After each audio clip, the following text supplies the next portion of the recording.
اللہ الرحمن الرحیم ہند آسان اسلامیات سبق نمبر 1۔ دیکھیے بچوں، سبق نمبر 1 کے اندر ہے دوزخ کا ایک نظارہ اور ہمارے رسول صلی اللہ علیہ وسلم کا بیان۔ یعنی جب اللہ کے نبی محمد صلی اللہ علیہ وسلم کو دوزخ کا نظارہ دکھایا گیا، اس کے بعد اللہ کے نبی صلی اللہ علیہ وسلم نے صحابہ کے درمیان یعنی اپنے دوستوں کے درمیان جو ان چیزوں کو بیان کیا تھا، اسی کے بارے میں یعنی اس کے اندر سے چند باتیں جو ہے وہ اس سبق کے اندر نوٹ ہے۔ آئیے اسی کو آج دیکھتے ہیں۔ سبق نمبر 1 کے اندر کیا ہے؟ دوزخ کا ایک نظارہ اور ہمارے رسول صلی اللہ علیہ وسلم کا بیان۔ دیکھیے، عالم رویا کسے کہتے ہیں؟ خواب کی حالت کو، ٹھیک ہے نا؟ عالم رویا میں ایک دن اللہ پاک کی طرف سے ہمارے رسول کریم صلی اللہ علیہ وسلم کو دوزخ کا ایک نظارہ دکھایا گیا۔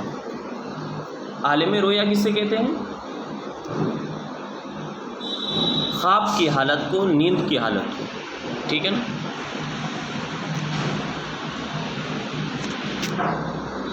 آپ نے اس کے اندر جہاں بہت سے گناہگار قسم قسم کے دکھوں میں گرفتار دکھے، وہاں آپ نے پہلے زمانے کی ایک عورت کو بھی دیکھا کہ بہت ہی بری طرح سے دوزخ کے عذاب میں گرفتار ہے۔ یعنی آپ صلی اللہ علیہ وسلم وہاں تو دیکھ ہی رہے تھے کہ بہت سارے گناہگار جو تھے وہ طرح طرح کی قسم قسم کے دکھوں میں گرفتار تھے، لیکن وہاں آپ صلی اللہ علیہ وسلم نے ایک عورت کو بھی دیکھا جو بری طرح سے دوزخ کے عذاب میں گرفتار تھی، ٹھیک ہے؟ آگ میں جل رہی ہے، جس کی چیخ و پکار نے دوسرے دوزخیوں کی تکلیفوں کو اور بڑھا رکھا ہے۔ یعنی ان کی آواز کی وجہ کر، ان کے گڑگڑانے کی وجہ کر، ان کے رونے کی وجہ کر، ان کی تکلیف کی وجہ کر انہیں جو عذاب مل رہا تھا اس کی وجہ کر لوگوں اور جو لوگ تھے وہ بھی کیا تھے؟ تکلیف میں اور زیادہ ہو گئے۔ آپ نے دوزخ کے داروغہ سے پوچھا، یعنی دربان سے، کہ یہ عورت کون ہے اور کن عملوں کی سزا میں ان عذابوں میں گرفتار ہے؟ یعنی اللہ کے نبی صلی اللہ علیہ وسلم نے دوزخ کے داروغہ سے، دربان سے پوچھا کہ بتائیے یہ عورت جو ہے ان کو کن باتوں کی سزا مل رہی ہے، ان کا عذاب کیا تھا؟ دیکھیے داروغہ کا کیا جواب تھا۔ دوزخ کے داروغہ نے جواب دیا، اس عورت کا بڑا گناہ یہ ہے کہ یہ اللہ کی بے زبان مخلوق کو بری طرح ستاتی تھی۔ بے زبان سے مراد وہ جانور جس کے پاس آواز تو ہو لیکن اس کی آواز انسان نہ سمجھے، ٹھیک ہے؟ اسے کیا کہتے ہیں؟ بے زبان مخلوق، جس کی تفصیل یہ ہے کہ اس کے یہاں ایک بلی تھی۔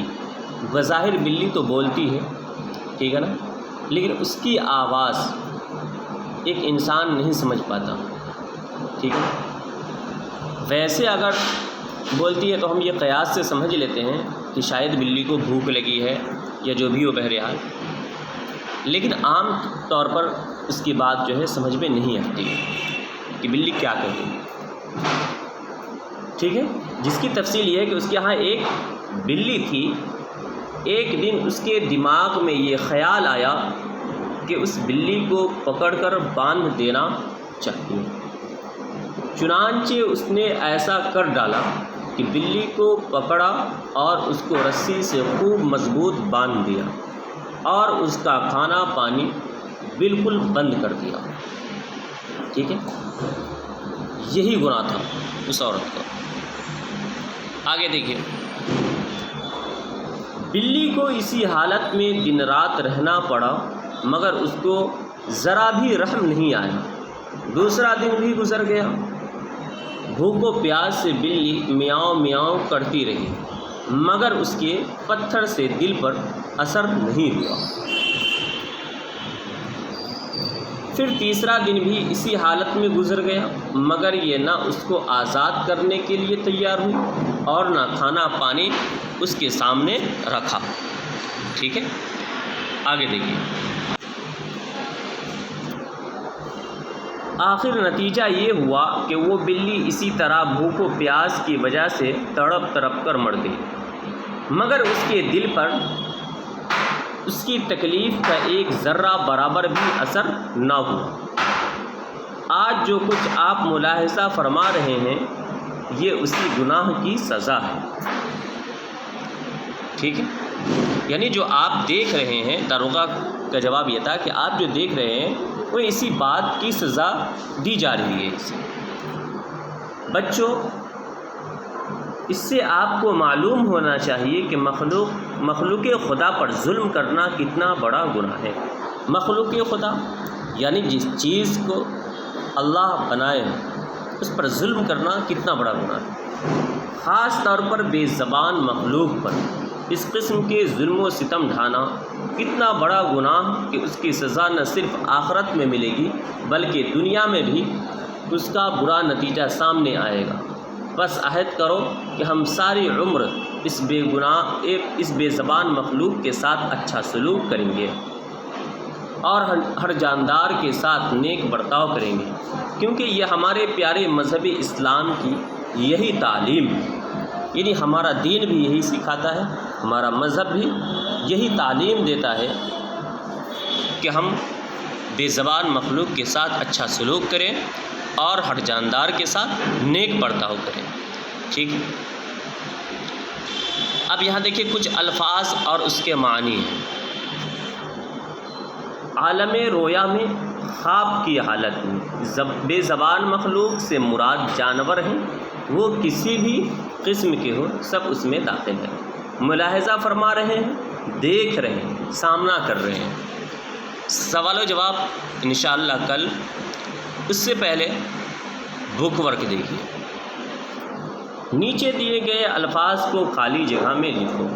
کچھ الفاظ ہیں وہ اس طرح ہے: گناہ، مخلوق خدا، نتیجہ، آخرت۔ ٹھیک ہے بچوں، اس سے آپ کو معلوم ہونا چاہیے کہ مخلوق خدا پر ظلم کرنا کتنا بڑا گناہ ہے۔ خاص طور پر بے زبان مخلوق پر اس قسم کے ظلم و ستم ڈھانا اتنا بڑا گناہ ہے کہ اس کی سزا نہ صرف آخرت میں ملے گی بلکہ دنیا میں بھی اس کا برا نتیجہ سامنے آئے گا۔ ٹھیک ہے، تو سبھی بچے بالکل اچھی طریقے سے اس کی خواندگی یعنی ریڈ کریں۔ ریڈ کرنے کے ساتھ ساتھ ایک صفحہ نقل، دوسرے صفحے کے اندر الفاظ و معنی کو نوٹ کر لیں۔ بک ورک کو بک میں ہی کر لیں۔ انشاءاللہ کل سوال و جواب کرایا جائے گا۔